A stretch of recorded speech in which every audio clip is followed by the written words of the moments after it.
Hola, queridos hermanos. Espero que estén todos ustedes bien. Vamos a tratar de meditar un poco acompañando a nuestro Señor Jesucristo en el Vía Crucis, en el camino de la cruz. Eh, Estamos ya en la Semana Santa, en el umbral de la Semana Santa, y es conveniente, más aún es necesario, que meditemos en los dolores de Cristo. Eh, Delante de los dolores de Cristo puede haber distintas reacciones. Delante de la cruz del Señor puede haber distintas reacciones. Una puede ser, incluso si uno es creyente, porque estamos hablando de creyentes cristianos, ¿no? Delante de la cruz de Cristo. Decir, bueno, sí, eso lo pasó, ya está, ya murió, ya resucitó y listo. Basta de seguir con la cruz, la cruz, la cruz. Y es un error muy frecuente. También se puede tener otra actitud, que es solamente fijarse en los dolores de Cristo, en la pasión de Cristo, en la muerte de Cristo, en la sepultura de Cristo, y no considerar que ese Cristo que fue sepultado, porque estaba muerto, bien muerto, ¿no? El alma no estaba, el alma humana de Cristo ya no estaba en su cuerpo humano, la divinidad seguía estando evidentemente en ambos, tanto en el alma como en su cuerpo, porque todo en Cristo es sagrado, es santísimo, está unido hipostáticamente a la persona del Verbo eterno, porque Él es Dios. Pero digo, Él estaba muerto y como muerto fue sepultado, no se sepultan los vivos, a Cristo lo han sepultado, estaba muerto y prueba de eso hay en los mismos evangelios, los testigos que incluso fueron a certificar su muerte. Eh, Digo, de quedar como solamente de Cristo la pasión y su muerte y su sepultura, como si no hubiese salido de esa tumba bendita, porque Él la bendijo, transformando la maldición en bendición. Otros pueden considerar, hay muchas visiones, muchas maneras de considerar la pasión de Cristo. Eh, hay en distintos ámbitos donde se quiere hacer una lectura completamente horizontal. Entonces, cuando se habla del Vía Crucis, del camino de la pasión, de lo que hoy tratamos de meditar, de profundizar, solamente como algo horizontal, es decir, nada que lleve a la vida eterna, nada que me una a Cristo nuestro Señor. Y por lo tanto, solamente ver, entonces, en cada una de las estaciones, algo de la vida real y muy dolorosa de la vida de los seres humanos. Otra puede ser una visión solamente espiritual, exageradamente, digamos, no verdaderamente espiritual, porque si fuese verdaderamente espiritual tendría otros ámbitos, que sería solamente en lo que a mí me toca, en lo que a mí me atañe de la pasión de Cristo, sin pensar de implicarme en otra realidad, en otros bienes, como es el bien de la iglesia y el bien del mundo, el bien de cada alma. Pues bien, nosotros meditando queremos tener una visión católica, comprensiva, universal en el más perfecto sentido de la palabra, poniéndonos delante del sufrimiento de Cristo, el Verbo encarnado, que vino para morir y en estas horas está yendo a la muerte. Nosotros tratamos con la ayuda del Espíritu Santo de comprender mejor, de entender mejor los sufrimientos de Dios encarnado. Dios se hizo hombre para morir y para morir en la cruz. Ha llegado su hora, la hora de la pasión de nuestro Señor Jesucristo. Y contemplando a Él, sí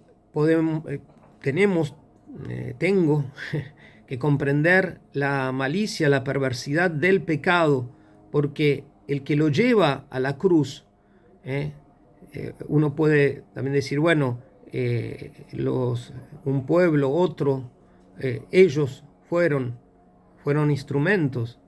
El Catecismo de la Iglesia Católica dice, son los pecados, nuestros pecados, los que lo llevaron a Cristo a la cruz. Son mis pecados. ¿Y qué debe ser el pecado que ha movido a Dios al anonadamiento de la encarnación y de la pasión, del sufrimiento, al punto tal de hacerle salir sangre, como si fuese estrujado, como contemplamos estos días pasados en Getsemaní, Jesús aplastado, que hace que el dolor y el sufrimiento de Cristo le hace salir sangre como si fuese sudor y llegar hasta el suelo, que las venas no pueden contener el caudal de su sangre. También contemplando la pasión de Cristo de manera católica nos lleva a contemplar la realidad, sí, porque Él mismo dijo, tuve hambre y no me disteis de comer, tuve sed y no me disteis de beber. Y también por el contrario, estuve enfermo y me visitasteis, estuve prisionero y me vinisteis a ver. Y porque hay una identificación misteriosa de Cristo con cada ser humano. ¿Es así? Es así. Y Cristo no dice con los seres humanos buenos solamente. Ciertamente que con los seres humanos buenos, con los que acogen la gracia de Dios, hay una identificación más profunda, real, verdadera, por medio de la gracia. Pero Jesús ahí cuando habla de darles de comer y de beber, incluso eso ya estaba en el Antiguo Testamento, Jesús lo lleva a plenitud, a una perfección más alta. Es incluso si tu enemigo tiene hambre, dale de comer, si tiene sed, dale de beber. Reza por quien te persigue, amad a todos, a los que te odian. Es decir, Jesucristo, está la unión de Jesucristo con cada ser humano, que contemplando las realidades humanas, tenemos que verlo a Él presente en el prójimo y en esas circunstancias. Y por amor a Él, sí amar al prójimo. Esa visión que decíamos hace un ratito, que hace que solamente sea horizontal, es una visión sesgada, porque le quita la trascendentalidad finalmente al ser humano. Porque si la pasión de Cristo, si Jesucristo sufrió solamente para liberarnos de los males terrenos, no hubiese tenido sentido, o no hubiese tenido casi sentido, porque en definitiva hubiese sido una redención, entre comillas, temporaria, y el ser humano es un ser creado para la eternidad. Es un ser que comienza a existir en el tiempo, pero que no termina en la temporalidad de su tiempo concreto, valga el juego de palabras, con la muerte, sino que continúa existiendo. Y esa existencia será con Dios, si aceptó la salvación de Jesucristo, o será sin Dios, si no la aceptó. Y eso es el cielo o el infierno. Contemplando de manera católica la pasión, la llaga de Jesucristo, no me tiene que llevar, por lo tanto, a encerrarme en mí mismo solamente en vivir en una espiritualidad desencarnada, que puede ser que exista. Sinceramente, yo he conocido, no recuerdo haber conocido a una persona que por haber contemplado la pasión de Cristo se haya encerrado solamente en sus cuitas, en sus problemas, en sus... no conozco, no digo que no haya, pero puede ser que pase, porque de hecho nos puede pasar como ser humano, y nos pasa muchas veces, que cerramos nuestro corazón al prójimo y por lo tanto solamente pensamos que la relación con Dios es solamente Él y yo, y todo lo otro, bueno, es accidentalmente secundario, en el sentido de secundario, sin importancia. El llevar, el contemplar la pasión de Cristo nos hace entender también de manera católica que cada uno de nosotros tiene que cooperar, tiene que unirse a esa pasión para ser corredentores, así como lo fue María Santísima, corredentora en el Redentor, siempre en dependencia de nuestro Señor, y nosotros, evidentemente, de una manera infinitamente inferior, pero real, corredentores con Cristo, ya que completamos en nuestra carne, en nuestra existencia, lo que falta accidentalmente a la pasión de Cristo. Cristo nos quiso unir al misterio de su pasión, al punto tal que lo puso como nota distintiva del ser discípulo de él. Quien quiera seguirme, que se niegue a sí mismo, que tome su cruz cada día, va a decir San Lucas, y me siga.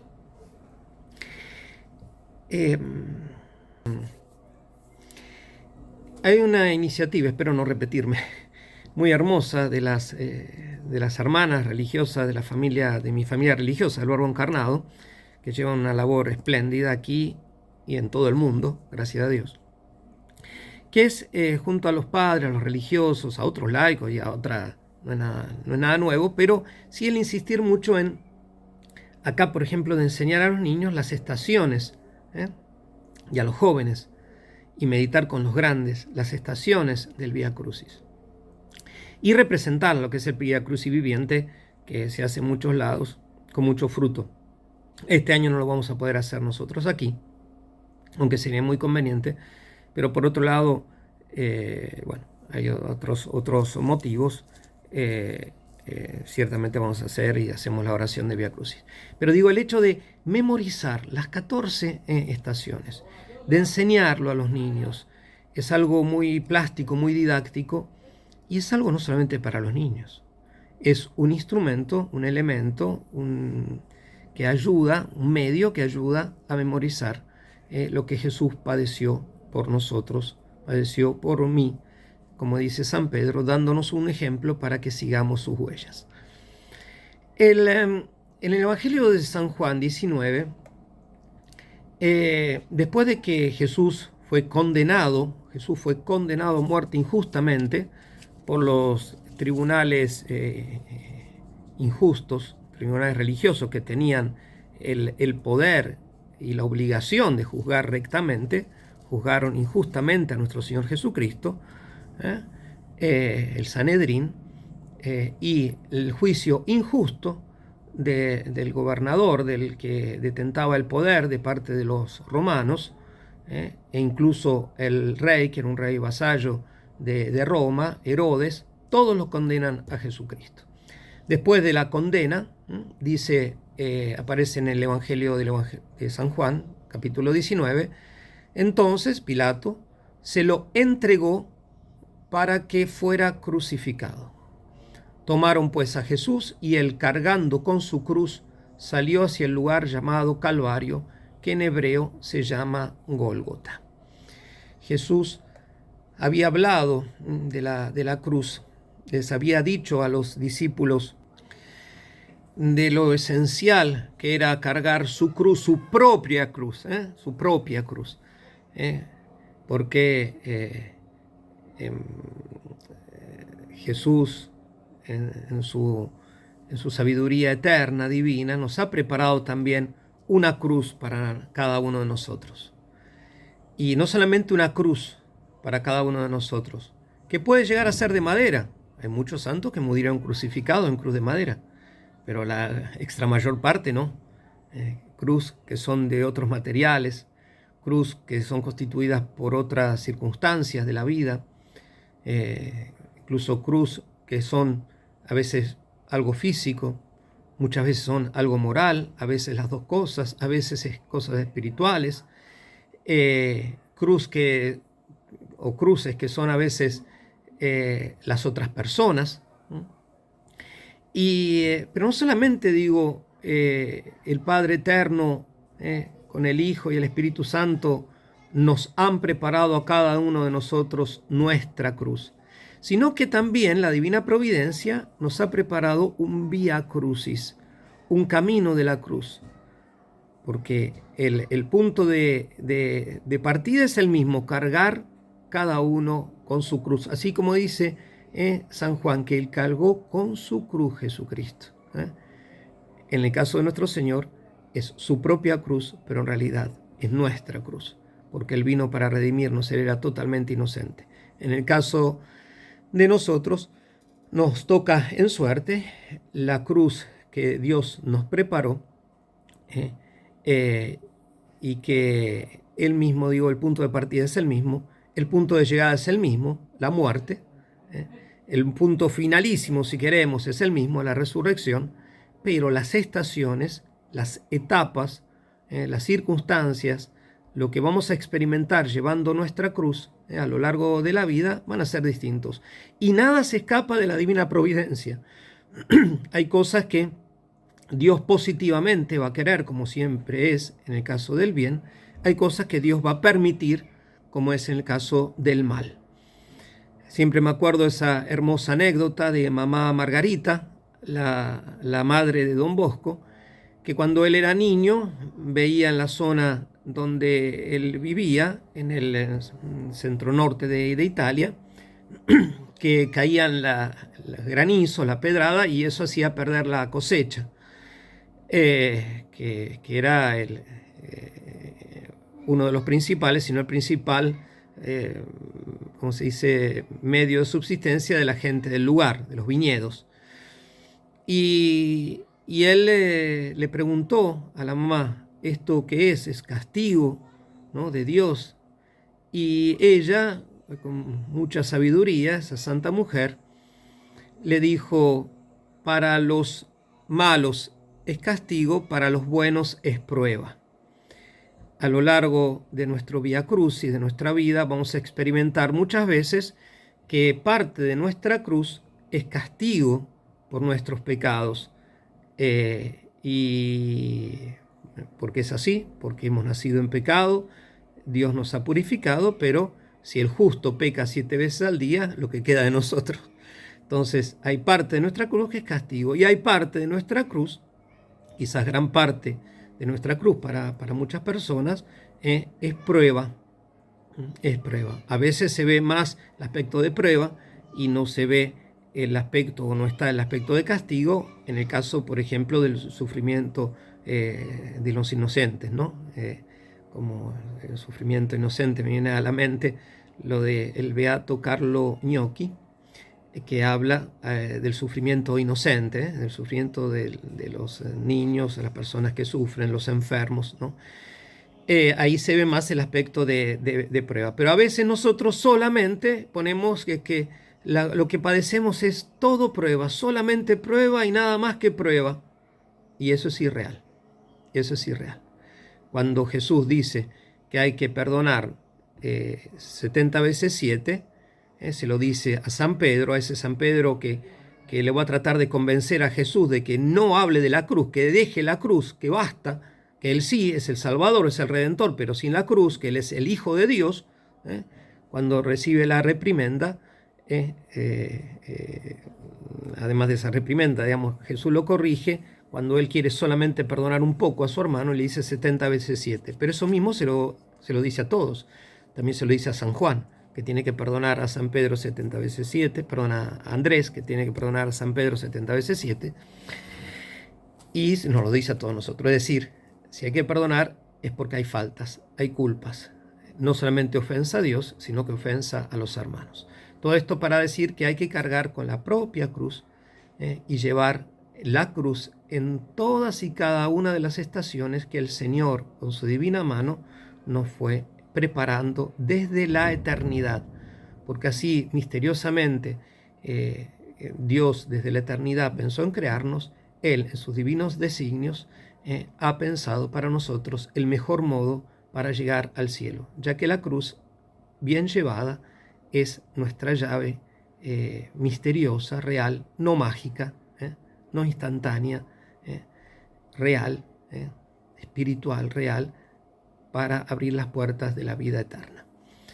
En el segunda estación, después de que Jesús es condenado a muerte, en la primera estación, la segunda Jesús carga con su cruz, en la tercera estación Jesús cae por primera vez. Podemos aquí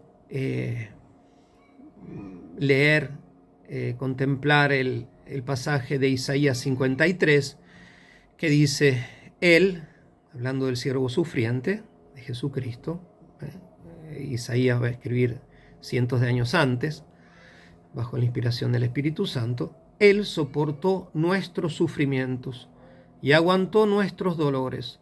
Nosotros lo estimamos leproso, herido de Dios y humillado, traspasado por nuestras rebeliones, triturado por nuestros crímenes. Nuestro castigo saludable vino sobre Él, sus cicatrices nos curaron. Todos errábamos como ovejas, cada uno siguiendo su camino, y el Señor cargó sobre Él todos nuestros crímenes. Si yo no me veo como causa, no me veo aplastando a Jesús con mi cruz, todavía no he llegado a entender, a reconocer humildemente que sí, son mis pecados. No solamente los pecados de los otros, porque eso sí lo reconocemos, eso sí lo reconozco. Son mis pecados los que aplastan a Jesús, los que lo ponen a Jesús en la prensa de la ira divina, a fin de hacerle salir la sangre que es precio de mi redención. No como alguien que no lo digo como alguien que goza en el sufrimiento, porque no gozamos en el sufrimiento, pero esa es la realidad. Jesús fue triturado por nuestros crímenes, triturado. La cólera divina que merece el pecado, Jesús lo padeció como si fuese él culpable, la cosa que no lo fue, ya que él fue en todo semejante a nosotros, en todo, menos en el pecado, porque el pecado es contradicción, el pecado es ofensa a Dios. Por lo tanto, no puede ser de ninguna manera ser cometido, ser asumido por nuestro Señor Jesucristo. En la cuarta estación, Jesús encuentra a su madre. Aquí contemplamos el cumplimiento de la profecía de Simeón que aparece en San Lucas capítulo 2, cuando Simeón le profetizó a la Virgen, y a ti María, a ti que eres la madre de este niño Jesús, que es la luz de las naciones, que es la luz del mundo, que es la gloria de su pueblo Israel, y luz para todas las naciones paganas del mundo. A ti que eres la madre del Redentor, una espada te va a atravesar tu alma, dice en una versión, tu corazón.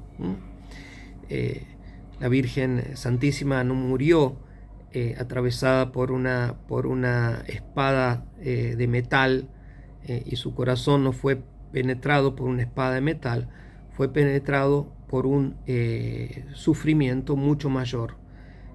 Cuando lo ve a Jesús sufriendo y cuando lo va a contemplar muerto en la cruz. Aquel que vino para ser el Salvador, que era la alegría y que los ángeles mismos cantaron, esa misma Virgen Santísima, Madre real, verdadera del Verbo encarnado, Madre verdadera de Dios, lo va a ver morir. La espada, esa profecía de Simeón comienza a cumplirse, llegará a su culmen al pie de la cruz. Ese encuentro de la Virgen nos habla también como la Virgen Santísima no es extraña ni al camino de la cruz de nuestro Señor Jesucristo, ni al camino de nuestra cruz, de nuestra pasión, ni al camino de ninguna persona. Por más que estén todos contra uno, por más que uno esté sufriendo y que solamente en el horizonte vea el elevarse del punto final de la existencia, la muerte, y eso entre oprobios, menosprecios, desprecios, abandonos, injusticias, debilidad, incomprensión, escupitajos, golpes, la Virgen Santísima se hace presente. Y ese es el gran consuelo también que nosotros tenemos que descubrir para nosotros y enseñar a la gente a rezarle. Hay mucha devoción en el pueblo fiel a la Virgen Santísima.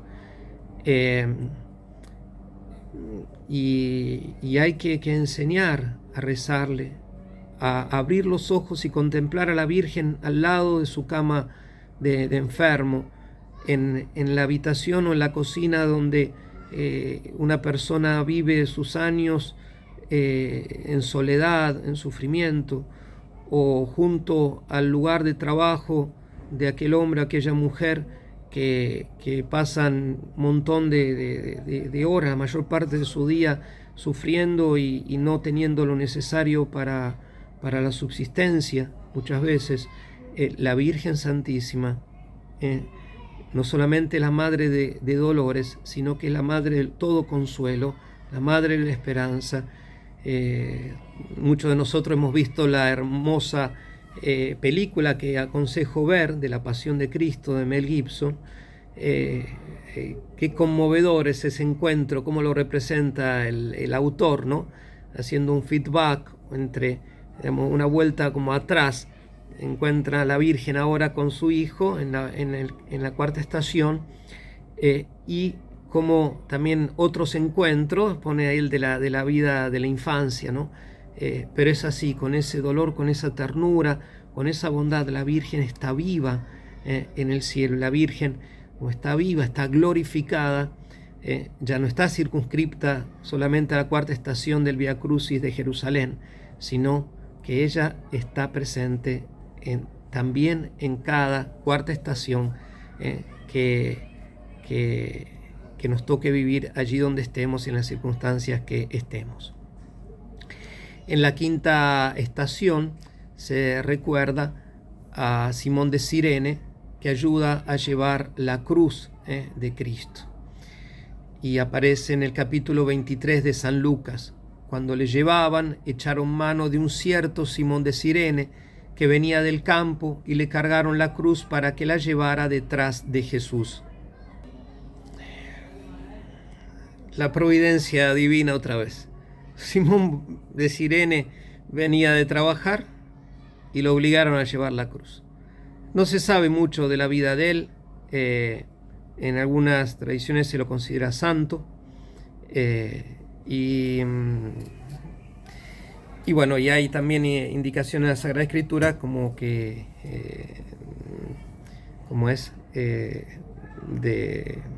otros miembros de su familia también en vías de santidad. La cuestión es que él ayuda. Es decir, Cristo llevó la cruz de todos los seres humanos. Y para manifestar que es de todos, se eligió al tuntún, como se dice en mi pueblo, en mi país, por suerte, al azar. Al azar se eligió a ese que pasaba. Eso según el punto de vista humano. No existe el azar, la casualidad, punto de vista divino. Y Dios tenía predispuesto que Simón, representando a todos los seres humanos, porque en Simón de Cirene estamos representados también todos nosotros, para que ayudemos otra vez más a llevar la cruz, que en realidad es nuestra. Y eso le cambió la vida. Eso lo hizo ser un discípulo de la cruz, discípulo de Jesucristo. Y nosotros, contemplando a Cristo y ayudando a llevar su cruz, y ayudando a llevar la cruz de otros, misteriosamente reconociendo a Cristo presente en los otros, en el prójimo, sea quien sea que no lo habíamos pensado, no lo habíamos calculado, bastante tenemos con nuestro camino, con nuestro trabajo, para desviarnos, porque Simón de Cirene se desvió de su camino, pasó a tomar el camino de la cruz de Jesucristo, y sin embargo esos caminos estaban entrelazados. Entonces nosotros también, ayudando a todo el que venga. Imagínense la realidad de Jesús, cómo Jesús estaba, tan destruido estaba, tan que no parecía un ser humano, no parecía un hombre, dice San Isaías, un gusano ante el cual uno se da vuelta la cara, no lo quiere ni mirar, no lo quiere ni mirar. Y lo obligaron, pero él, en fin, no quiere decir que voluntariamente después no agarró la cruz y no completó lo que tuvo que hacer. Le cargaron la cruz para que la llevaran detrás de Jesús. Nosotros tenemos que convertirnos en cireneos. Es lo que hay que hacer. Estaría mal solamente, estaría incompleto de ser cireneo de la otra persona solamente por una cuestión humana, horizontal, limitada, temporal. Hay que hacerlo porque en esa persona tiene una dignidad única de ser creado a imagen y semejanza de Dios, redimido por esa sangre preciosa del Jesús que nosotros confesamos como Salvador de todos los seres humanos y llamado a ser templo del Espíritu Santo. En la sexta estación, la Verónica limpia el rostro de Jesús. Isaías, podemos tomar aquí el texto de Isaías 52, 14. Muchos se asustaron al verlo, porque su cara estaba tan desfigurada que no parecía un ser humano, que lo citamos recién. Esta mujer, que ni siquiera se conoce su nombre, ya que Verónica significa, según muchos, verdadero rostro,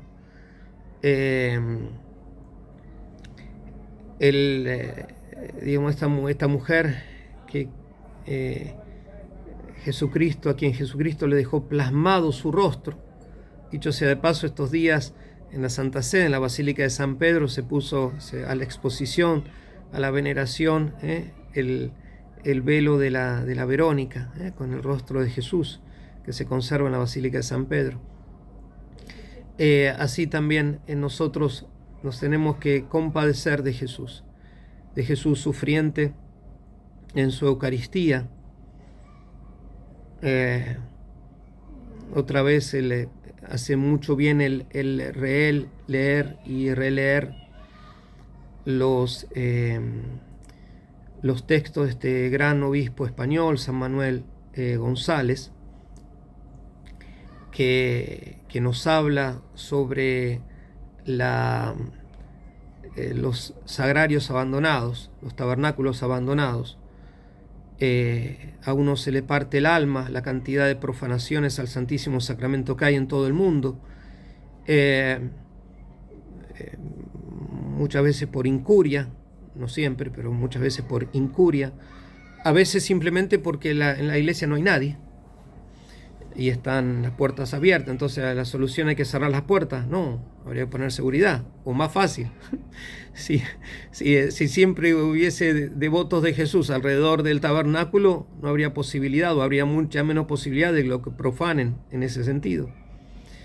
Acompañar a Jesús, visitar las iglesias, llevar a nuestros niños, a los nietos, a las escuelas católicas, donde desgraciadamente muchas veces no se les enseña el trato incluso diario, pero no como imposición, o si se quiere como una imposición de amor. Pero para eso hay que también enseñar la doctrina sana de que Jesús está ahí realmente, distinto a como están las otras personas. Ahí está real, físicamente, sustancialmente Jesucristo. Entonces, tanto cuanto uno también ayuda a proteger la presencia eucarística de Jesucristo, el rostro de Jesús se hace, queda plasmado en nuestra alma. A Jesús sufriente en su iglesia, la iglesia sufre, en la iglesia hay muchas crisis,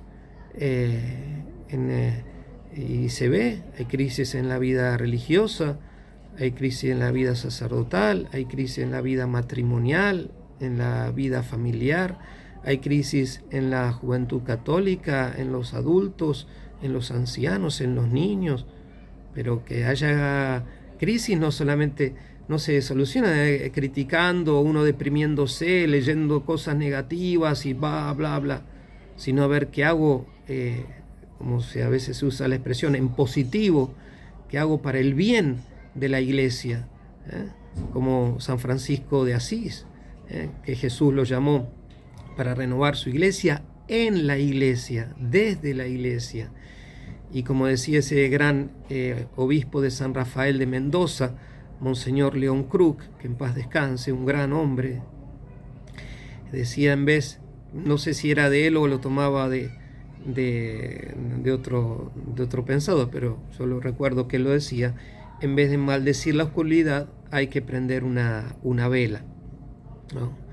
Entonces nosotros también ayudar a limpiar el rostro de la iglesia y también el rostro de nuestro prójimo, etc. En la séptima estación, me confundí, Jesús cae por segunda vez y así todo, Él persevera y sigue y sigue. Las caídas no tienen que ser la última palabra en nuestro Vía Crucis. En la octava estación, Jesús consuela a las mujeres de Jerusalén. Aparece esto en Lucas 23. Tomé un poco de agua. Le seguía una gran multitud del pueblo y mujeres que se dolían y se lamentaban por él. Jesús, volviéndose a ellas, dijo: Hijas de Jerusalén, no lloréis por mí, llorad más bien por vosotras y por vuestros hijos, porque llegarán días en que se dirá: dichosas las estériles, las entrañas que no engendraron y los pechos que no criaron. Entonces se pondrán a decir a los montes: caed sobre nosotros, y a las colinas: cubridnos, porque si en el leño verde hacen esto, en el seco, ¿qué se hará? Al compadecernos de Jesucristo, tenemos también que prepararnos para nuestra, como decíamos, llevar y completar nuestro Vía Crucis y padecer y compadecernos de nuestros hijos, de aquellos a los que nosotros tenemos responsabilidad, porque si a Jesús lo odiaron, a nosotros que somos seguidores también, porque el discípulo no es más que su maestro. Y por eso es que el cristiano, otra vez más, como decía, uno tiene que tener miedo a la cruz, tiene que estar preparado, el sufrimiento va a estar. Y en muchas partes del mundo hay persecución, incluso en Occidente. Y hace muchos años, es más, desde que soy adolescente, siempre decía, me llama la atención que no haya persecución violenta en Occidente, porque la Iglesia, en ese momento con una voz muy clara, muy firme, pontificado de San Juan Pablo Magno, San Juan Pablo II, hablaba de muchas cosas que el mundo no quería escuchar: la defensa de la vida, en contra del aborto, en contra de la eutanasia, mal llamada muerte dulce, o aquí en árabe sería como muerte misericordiosa, en contra del suicidio, apoyando a las personas que sufren, ¿no? para que acepten la voluntad de Dios y para que se las ayude a vivir bien. Bueno, la voz de la Iglesia a favor de la pureza, en contra de la impureza, y a favor de un montón de cosas, de todas las cosas buenas. Aconsejo también leer, bueno, estará grabado, me imagino, el Evangelium Vitae, el Evangelio de la Vida, esa encíclica muy hermosa de San Juan Pablo II. Pero cuando era chico, incluso antes de entrar al seminario, decía, ¿cómo no hay persecución en Occidente? Porque lo que uno escuchaba, los principios que se difundían, incluso desgraciadamente en algunos ámbitos eclesiales, eran verdaderamente mortales y mortíferos. Y bueno, y en algunos países se empieza a ver, y no solamente como acciones de sociedades satánicas, que estarán metidas, estarán y están, porque se conoce por algunas noticias, sino por el accionar del diablo en gente mala, es decir, por el accionar de gente mala. Porque un principio el principio tiene justamente noción de principio, de generar, de engendrar, de mover a la acción, a actos. Entonces un principio bueno, un principio evangélico, un principio humano bueno, mueve al ser humano a hacer actos buenos.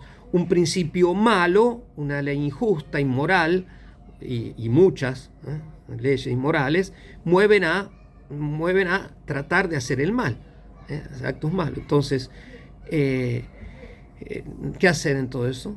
Bueno, sufrir por la iglesia, sufrir por el prójimo, rezar para que nadie más entre a la eternidad de penas, es decir, para que todo el mundo se convierta, pero estar preparados para el sufrimiento y recordar lo que dijo Jesucristo en San Mateo 11: venid a mí todos los que estáis cansados y agobiados, que yo os aliviaré. Cargad con mi yugo y aprended de mí, que soy manso y humilde de corazón, y encontraréis descanso para vuestras almas. Una gran paradoja: nosotros contemplando el sufrimiento de Cristo, Él sale a nuestro encuentro y Él nos consuela a nosotros. En la 10ª estación, Jesús es despojado de sus vestiduras, Mateo 27, 33, 36.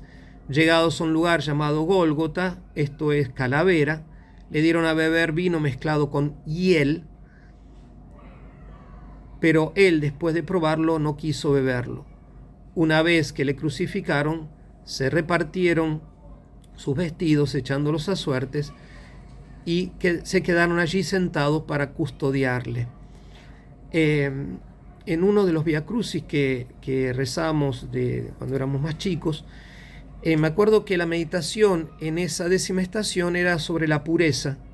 Dice: al ver a Cristo desnudo, completamente desnudo, llagado, poder contemplar lo que causan nuestros pecados de impureza, los pecados de impureza de varones y mujeres en todo el mundo, sobre el cuerpo purísimo, inocente, virginal de nuestro Señor Jesucristo. Es el nuevo Adán, pero el nuevo Adán bañado en su propia sangre, que la hizo para purificar nuestras almas y nuestros cuerpos de toda mancha de pecado. En la 11ª estación, Jesús es clavado en la cruz. Lucas 23. Cuando llegaron al lugar llamado la calavera, lo crucificaron allí, junto con 2 criminales, uno a su derecha y otro a su izquierda. Entonces Jesús dijo: Padre, perdónalos, porque no saben lo que hacen. Mientras tanto, sorteaban sus ropas. La gente, por su parte, se quedó allí observando, y aún los gobernantes se burlaban de él. La cantidad de cosas que le decían. Al principio eran los dos. Según la tradición, uno se llamaba Gestas y el otro se llamaba Dimas, el que estaba a la derecha. Los dos lo insultaban, pero en un momento Dimas se convierte, ya que empieza a defender a Jesús, la inocencia de Jesús, manifiesta la divinidad de Cristo, reconociéndolo como el Señor, lo ve muriendo y reconoce que va a venir en su reino, corrigiéndolo a Gestas, es el nombre que la tradición nos trae, que sería del mal ladrón, llegando Dimas no solamente a la conversión, sino a la santidad por ese acto perfecto de caridad, de fe, que hace en los últimos instantes de su vida, escuchando el mismo Jesucristo: hoy estarás conmigo en el paraíso.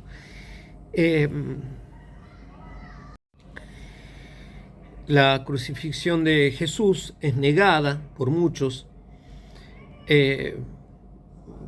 Por ejemplo, no entro en detalles, es negada por muchos sin ningún fundamento histórico, ¿no? Porque les parece una barbaridad simplemente como Dios va a morir en la cruz. Y Dios murió en la cruz, porque Jesucristo era Dios y Dios murió en la cruz. Fue una muerte atroz.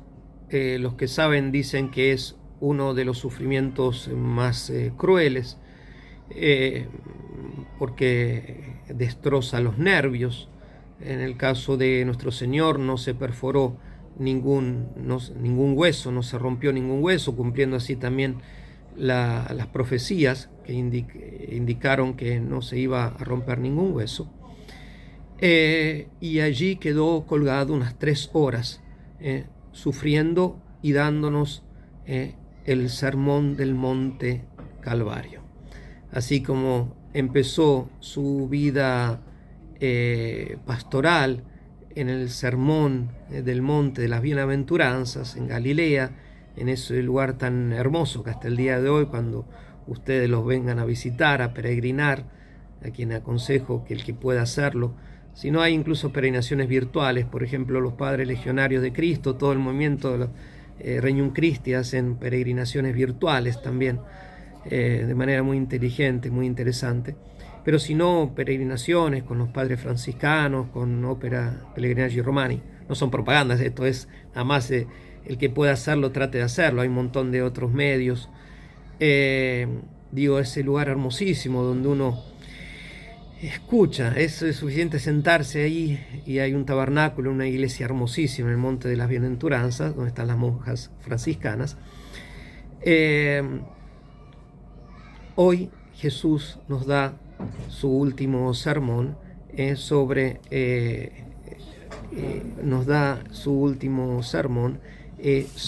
el Monte Calvario, en ese lugar de muerte, un lugar no lindo para ver, no es la Galilea, la Judea y esa parte de Judea muy, muy desértica, si bien en la época que nos encontramos está cubierta de flores simples, pero no era muy así, había flores, eso lo prueban los estudios sobre la Santa Síndone,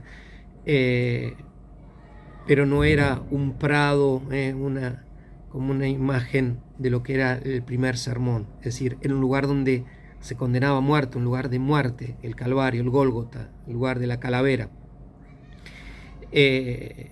y donde había olor a muerte, donde había sangre de los que habían sido ahí ajusticiados. Y sin embargo, esas palabras, las 7 últimas palabras, como se da en llamar, todo lo que Jesús dijo, es también un programa de vida que viene a poner un sello, un colofón al sermón del Monte de las Bienaventuranzas. Nosotros también, entonces, viendo a Cristo en cruz, pensemos y reflexionemos y apliquemos a nuestra cruz concreta esas 7 palabras, uniéndolas a las palabras del sermón de las bienaventuranzas, para dar fruto para la gloria de Cristo y el bien de innumerables almas. Después que Jesús muere en la cruz, contemplando, como habíamos dicho, las 7 palabras, ese sermón espléndido, Jesús es bajado de la cruz, ya muerto, y puesto en los brazos de su madre, la pasión. Aparece en el Evangelio de San Mateo, capítulo 27. Estaban allí mirando de lejos muchas mujeres que habían seguido a Jesús. Al anochecer llegó un hombre bueno y justo llamado José, natural de Arimatea, que también era seguidor de Jesús. Fue a ver a Pilato y le pidió el cuerpo de Jesús, y Pilato ordenó que se lo diera. Delante del cuerpo yacente, del cuerpo muerto de Jesús, Dios se hizo hombre para salvarme, para salvarnos. Quiso comenzar su existencia humana en el seno virginal de María Santísima por obra del Espíritu Santo y de la voluntad libérrima de la Virgen Santísima, aquel primer día de la Encarnación, primer fiesta de la Encarnación, 25 de marzo, como se celebra tradicionalmente, 9 meses antes del nacimiento, y de manera humilde, escondida, seguir desarrollándose hasta su nacimiento, su primera manifestación como niño, Salvador como niño, que atrae todo, la fuerza de los astros, el centro del universo, Dios encarnado, atrae a los magos, atrae a los pastores. Hoy Jesús también atrae la atención de todo el mundo.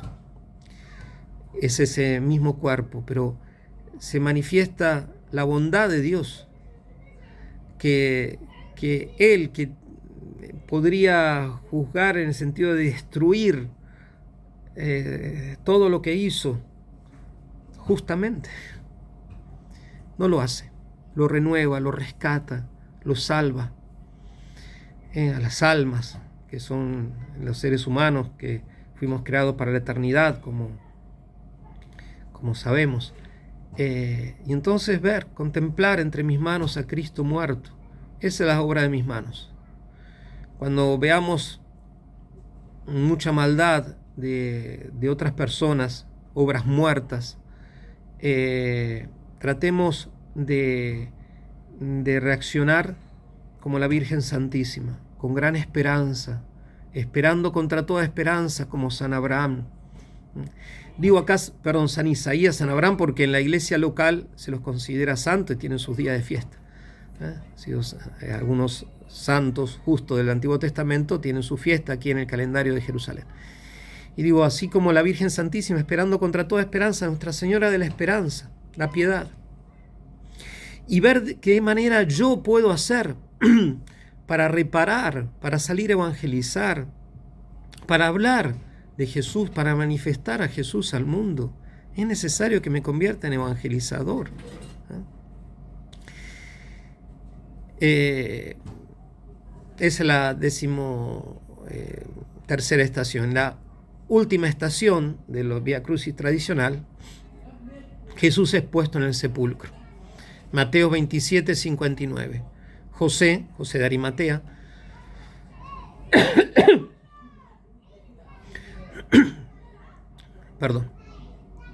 tomó el cuerpo de Jesús, lo envolvió en una sábana limpia y lo puso en un sepulcro nuevo que había hecho excavar en la roca. Luego hizo poner una gran piedra en la entrada del sepulcro y se fue. Todo terminó. Jesús le había dicho, todo está cumplido, y puso en sus manos, en las manos del Padre, su existencia. Ahora en ese sepulcro está el cuerpo inerte, sin vida. El alma de Jesús no está ahí. Sabemos que fue a dar el primer anuncio de la redención a los justos del Antiguo Testamento, a los justos de que esperaban su llegada, a las personas de buena voluntad, de recta conciencia, que murieron en gracia de Dios, anunciarles la redención. Pero el cuerpo de Cristo está ahí muerto, envuelto en el santo sudario, en la sábana santa. El sepulcro siempre nos da miedo, nos da temor.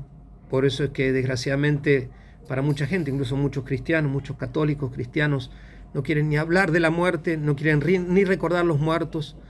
Y si bien la Iglesia, por ejemplo, permite la cremación en ciertas circunstancias, aunque a muchos lados se ha hecho algo completamente generalizado, lo cual, como digo, puede llegar a hacerse con la recta intención y de buena manera, después muchas veces se esparcen las cenizas o se usan las cenizas para otras cosas.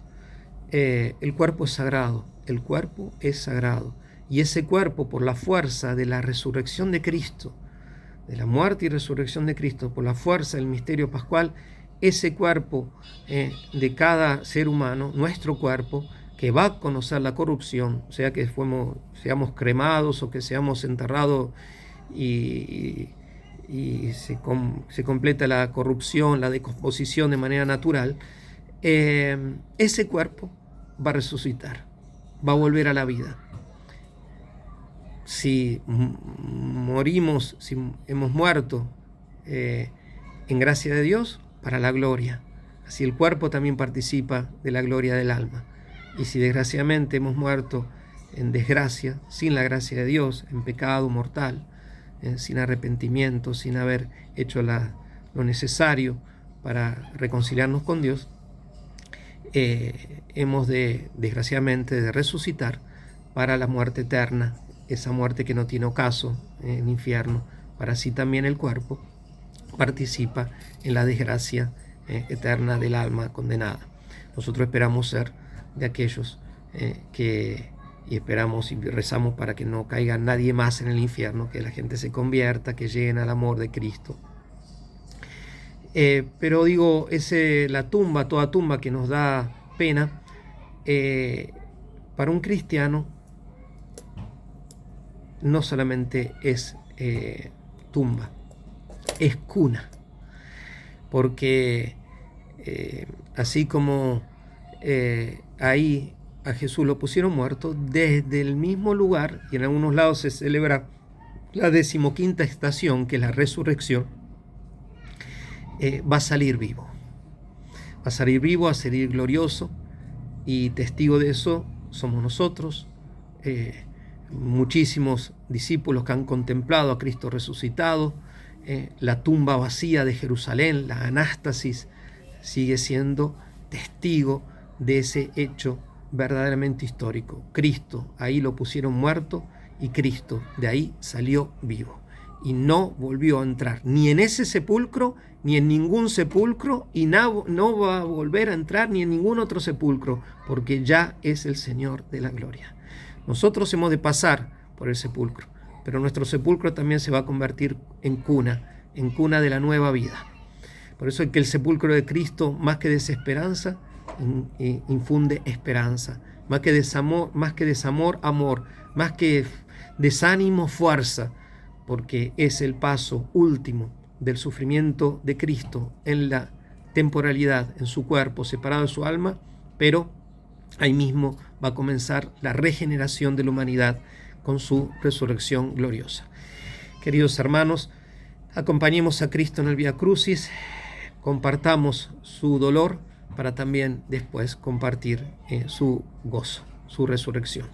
Y no nos olvidemos que para participar de su resurrección de manera plena, no es suficiente las celebraciones, que hay que hacerlas exteriores y las oraciones, sino estar bien purificados por medio del arrepentimiento, de una buena confesión. Incentivemos a los nuestros también a ir a confesarse. Si no, el sacerdote no hay en mi iglesia, en mi capilla, que vaya a otro santuario, otra parroquia. La cuestión, no dejar pasar el tiempo de Pascua sin una buena confesión. Y si no hay cosas graves, y Dios quiera, y muchas veces no hay cosas graves, siempre hay algo que limpiar, siempre hay algo de mugre que sacar de nuestras vidas, siempre hay algo que renovar, que sanar. Que la Virgen Santísima los bendiga y les conceda una fructífera Semana Santa.